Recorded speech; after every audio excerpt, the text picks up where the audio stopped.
Монголчууд нийгэм журам давшин орсон нь номноос бэлтгэв. Боловсрол телевиз Монс өдөр хэвлийн газар хамтран хүргэж байна.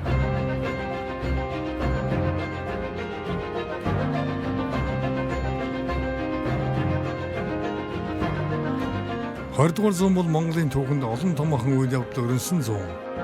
Энэхүү нэвтрүүлэг нь 1924-өөс 1959 он хүртэл монголчууд социализмын хэмээн нэрлэгдэж суурин иргэншил амьдралд хүч төрөн орж ирсэн нүүдэлчин ард түмэн хувьсан өөрчлөгдөх эхлэл тавигдсан чухал үеийн нийгмийн байдлыг өгүүлэх болно.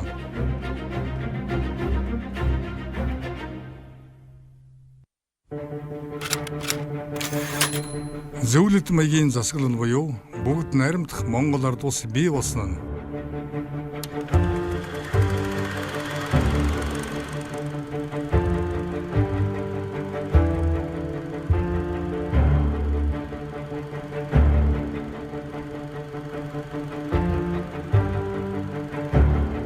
Зөвлөлт Орос улс 1920-ад оны ихэнх үеэс өөрсдийн зааврыг биелүүлэх социалист ондыг тууштай баримтлагчдыг Монголын төр намын удирдах албанд системтэйгээр томилон ажиллуулж эхэлсэн юм. Улмаар тэднэр дамжуулан өөрсдийн бодлогоо хэрэгжүүлж эхэлжээ. Монгол улс хүн ам цөөн, мал, дүүхэн эдийн ариун нөөцтэй, газар зүйн хувьд ашигтай байрлалтай зэрэг нь Оросын зүгээс ашиг сонирхлын эрэхгүй татж байлаа.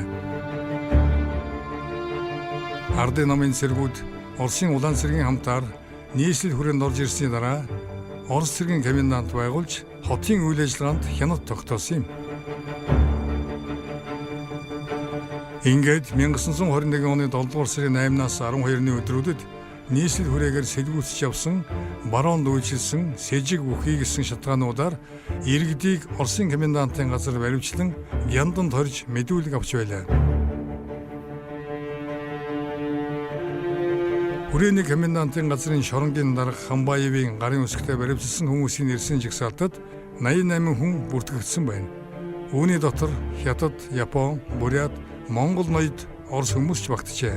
Бүх хүний нэрийг орсоор бичсэн байх бөгөөд ингэхдээ хэн хязээ ямар шалтгаанаар баривчлагдсныг тодорхой бичжээ. Энэ байдал үргэлжилсээр Ардын төр засгийн газрын 63 тоод бичгийн дагуу Богдын засгийн газрыг татан буулгалаа. Ингээд засгийн газар огцорч бид ямар замлаар замнах вэ гэдэг асуудал урган гарч ирлээ.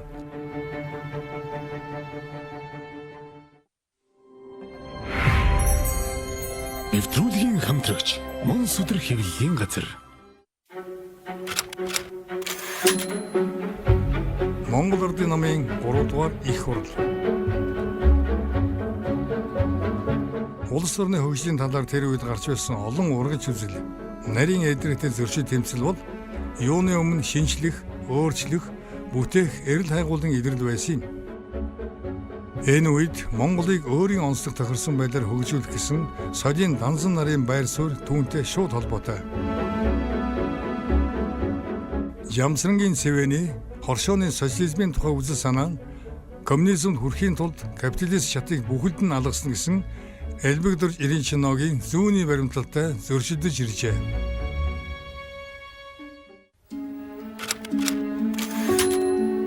Богд хаан нас барав.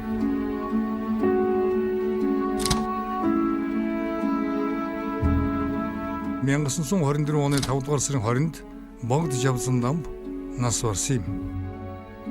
Үүнийг аятай тохиолдол болгон 1924 оны 6 дугаар сарын 7-нд Монгол Ардын намын төв хорооны бүгд хурлаас ардын төрийн захиргааны хэмжээт эрхт хаант хэлбэрийг халж ардын бүгд найрамдах засаг тогтоон төрийн дээд эрхийг улсын их хурал шилжүүлэх зүйтэй гэсэн шийдвэр гаргасан байна.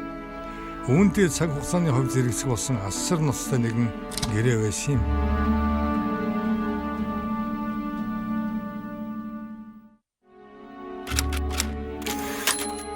1924 оны Хятад зөвлөлтийн гэрээ. Зөвлөлт холбоод улс болон Хятад улсын хооронд 1924 оны 5 дугаар сарын 31-нд нэгэн гэрээ байгуулагдчихэ. Тус гэрээний 5 дугаар зөвлөлт гадаад Монгол бол дундад иргэн улсын нэгэн хэсэг газар гэдгийг зөвлөлт холбоот улс хүлээн зөвшөөрч тэнд байх хятадын бүрэн эрт байдлыг хүндэтгэн хэмээн заасан байна. Энэ бол Монголын тусгаар тогтнолыг үгүйсгэсэн асар ноцтой гэрээ байлаа. Мэдээж энэ явдал Монгол удирдагчдын гайхширтыг ихэд төрүүлв. Хэдийгээр зөвлөд хятад Монгол 3 этгээдээр гэрээ хийх асуудал 1922 оноос яригдж байсан ч зөвлөдийн зүгээс хийсэн энэ алхам нь их гүрний бодлогоо дээгүүр тавьсан шийдвэр байсан юм.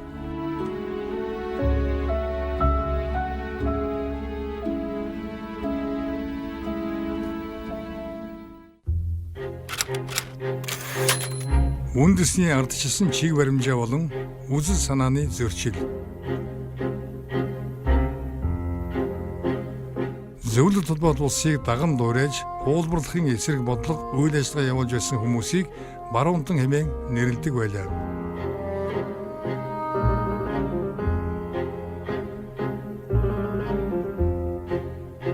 Баруунтнууд нь данганц Орос улстай бус Англи, Герман, Япон зэрэг улсуудтай харилцаагаа өргөжүүлэхийг зорж байжээ.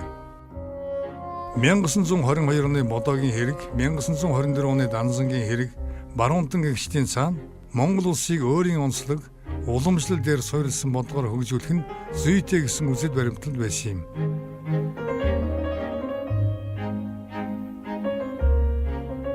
1921 оны Монголын хувьсгал нь зөвлөлт холбоот улсын шууд оролцоотой хувьсгал байлаа. Зөвлөлт холбоот улсын нөлөө Октябрийн хувьсгалын үзэл санаа Монголд хүч төрн орж ирснээр нэг талаас Богд хаан болон Ганзан нар, нөгөө талаас Октябрийн хувьсгалын үзэл санааг тээгч Эренчино нарын хооронд эхэн үедээ битүүхэн санал зөрөлдөөн гарсан юм. Залуучуудын хөдөлгөөний асуудлаарч бас Бодоо Данзан хоёр санал зөрж байлаа. Намын төв хорооны дараа Данзан мөнгө олгохоос татгалзаж залуучуудын байгууллагын башхыг халах хэмээх нэрийн хүртэл зөвшөөрөхгүй байв. Гэтэл ерөнхий сайд Бодоотой уулзнаар залуучуудын байгууллага хувьсгалт залуучууд гэдэг нэртэй болж байжээ. Бодоо Данзан нарын хоорондын энэмэт маргаан явн явсаар нэгийг улс төрийн талаар хэлмэгдүүлэхэд хүргэжээ. Данзан ба Эренчино. Бодоогийн хэрэг явдлын дараа Данзан, Эренчино нарын хоорондын зөрчил хурцлж эхлэв. Бодит нөхцөл тулгуурласан үзэл, социалист үзэл санаа хоёр таарч тохирохгүй нь энэ үеэс тод мэдрэгдэж байлаа. Данзан, Эренчино нарын хооронд эрт ороо хизээ боловч сөргөдөө гарах нь илэрхий болов. Эренчино намын төв хорооны болон засгийн газрын гишүүдэд удаа дараа мэдээлж, үүний хамт намын төв хорооны тэргүүлэгчдийн хурлаар Данзангийн тухай асуудлыг хэлэлцүүлэхэд сэм бэлтгэж байжээ.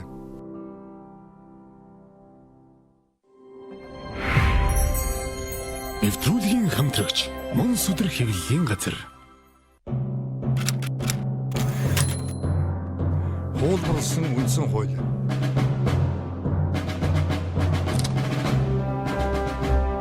Ийхүү Монгол улсын бие даасан байдал үндэсний өвөрмөц сонсдгийг хамгаалахаар тэмцэж байсан Данзан нарыг улс төрийн тавцангаас зайлуулав. Октябрийн хувьсгалын үзэл санааг бий болгож, ангийн тэмцлийн онолыг Монголд туршихаар ханцуу шамлан орсон коминтерны төлөөлөгчид Монгол орны хувьд одоо бидэнд саад болох зүйл үлдсэнгүй хэмээн тооцож байсан ч тэр нь эндүрл болжээ. –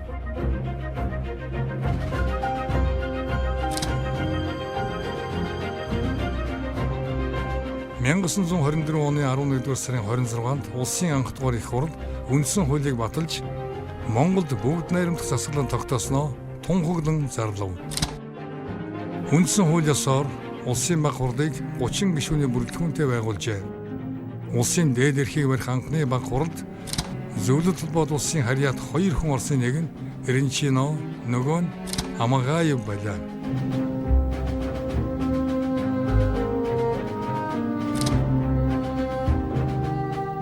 Зөвлөлт холбоот улс их гүрний бодлого баримтахын зэрэгцээ Октябрийн хувьсгалын үзэл санааг хэрэгжүүлж байжээ. Үндсэн хуулийн гол үзэл санаа бол Монголд хаан засаглалыг устган үүний оронд бүгд найрамд засаглалыг тунхагласан явдал байлаа. Бүгд найрамд Монгол Ард улсын үндсэн хуулийг боловсруулах цэрэн дорчилгүйтэй комисс ажилласаар байхад үндсэн хуулинд зөвлөлт холбоот улсын үндсэн хуулиас хуулбарлан тусах ажлыг гарамгаа зохион байгуулсан хүн бол Коминтерний гүйцэтгэх хорооны албан ёсны төлөөлөгч Рискулов байлаа. Тэрээр 9 цагаас хойш 7 хоног сар тутам Монголын тухай тоо баримт, эдийн засгийн медиа судалгаа, ер нь л нүдэрээ үзэж чихээрээ сонссон бүхнээ коминтернд илтгэж загтад илтгэл илгээжээ. Тус баримт нь Оросын төв архивт одоо хүртэл хадгалагдаж байдаг ажээ.